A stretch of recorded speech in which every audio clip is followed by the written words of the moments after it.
రకం కట్టడం అనేది పటేళ్లు పటవారీలు ఉన్నప్పుడు ఆ వ్యవస్థ కొద్ది రోజులు తీసేసిన తర్వాత కూడా రకం కట్టేది ఒక వ్యవస్థ ఉండేది.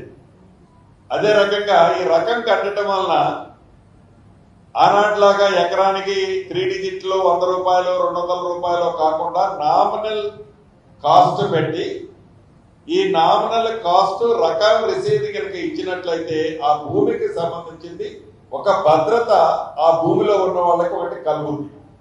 దానివల్ల ఈ భూమి 1/17 ఎస్పెషల్లీ 1/17 లేని ప్రాంతాల్లో ప్రాబ్లంలు కొన్ని సాల్వ్ అవుతాయి.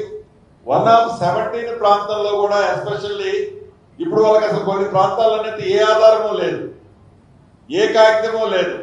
ఏ కాగితం లేకని కారణంగా అసలు ఈ భూమి నాదేనా నాది కాదా అని ఆ భూమి ఆసామి ఉలిక్కి పడి లెగిస్తే తనకు వచ్చే ధర్మ సందేహంలో నిజం కూడా లేకపోలేదు.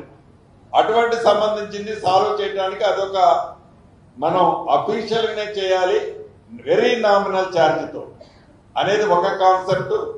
కొన్ని స్టేట్లలో దీని మీద స్పెషల్గా స్టేట్ గవర్నమెంట్లు కొన్ని పాలసీలు తీసుకొచ్చాయి.